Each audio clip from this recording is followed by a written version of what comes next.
नमस्कार, आप देख रहे हैं सी इंडिया न्यूज, एक अनदेखा सच, और मैं हूं आपके साथ अनीशा। इंदौर आए प्रमोद कृष्णन ने प्रधानमंत्री नरेंद्र मोदी की जमकर तारीफ की, साथ ही राहुल गांधी पर जमकर निशाना साधा। उन्होंने प्रधानमंत्री नरेंद्र मोदी की तारीफ करते हुए कहा कि उन्होंने जो फैसले लिए वो कोई प्रधानमंत्री नहीं कर सकता था। प्रमोद कृष्णन ने आगे कहा कि अगर मोदी नहीं होते तो राम मंदिर नहीं बनता, धारा 370 नहीं हटती और ना ही 3 तलाक हट सकता था। दुनिया मोदी को विश्व का नेता मानती है। वहीं प्रमोद कृष्णन के भाजपा में जाने की अटकलों को लेकर भी उन्होंने कहा कि अभी ना भाजपा ने मुझे बुलाया, ना मैंने कोई ज्वाइनिंग की एप्लीकेशन दी है। साथ ही राहुल गांधी की विदेश यात्रा के दौरान दिए बयानों को लेकर भी उन्होंने बयान दिया।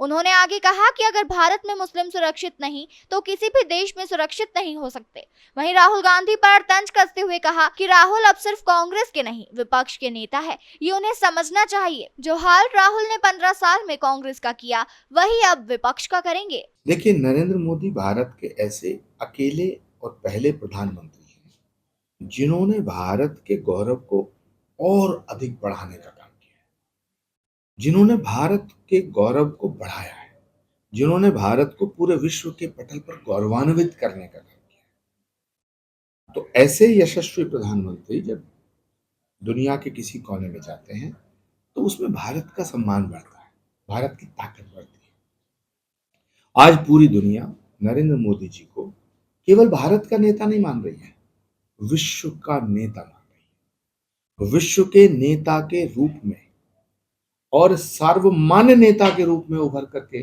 नरेंद्र मोदी सामने आए हैं। इसलिए मैं भारत को बधाई देना चाहता हूँ। सर, आप एक तरफ नरेंद्र मोदी को विश्वव्यापी नेता बता रहे हैं, कुछ नेता ऐसे भी हैं जो अमेरिका जाकर भारत की बुराई करने में पीछे नहीं हटते, उनको लेकर कुछ कहना चाहेंगे? ये भारत के लोकतंत्र का दुर्भाग्य है। भारत के नेताओं को, भारत की सरकार की, भारत के प्रधानमंत्री की, भारत के किसी भी राजनीतिक दल के फैसलों की आलोचना करने का पूरा अधिकार है, उसकी समीक्षा करने का पूरा अधिकार, लेकिन अपने घर की बात को बाहर रख करना ये घर के खिलाफ माना जाता है।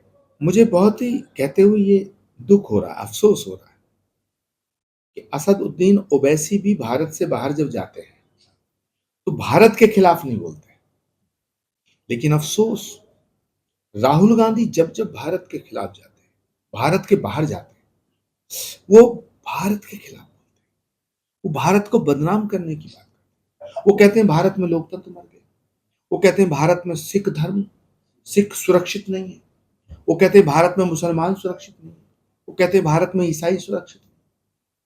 मैं कहना चाहता हूं, अगर भारत में मुसलमान सुरक्षित नहीं है तो दुनिया में कहीं सुरक्षित नहीं।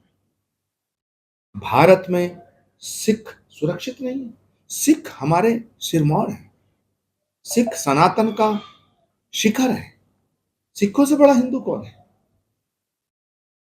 जिन गुरुओं ने हिंदू धर्म की, सनातन की रक्षा करने के लिए अपने बच्चों को दीवारों में चिनवा दिया, इतना बड़ा बलिदान हिंदू धर्म की रक्षा के लिए किसी ने किया है? सिख हमारे सर के ताज हैं। तो जो सिख हमारे सर के ताज हैं, शौर्य और पराक्रम में जिन्होंने इस भारत के लिए कितनी बार अपना लहू बहाया है, उन सिखों के कड़े पर, पगड़ी पर सवालिया निशान उठाना ये बहुत ही दुर्भाग्यपूर्ण है, वो भी नेता विपक्ष के द्वारा। और राहुल गांधी जी को ये समझना चाहिए कि कल तक वो सिर्फ कांग्रेस के नेता थे, अब वो पूरे विपक्ष के नेता है। लेकिन मुझे अफसोस के साथ कहना पड़ रहा है कि जो हाल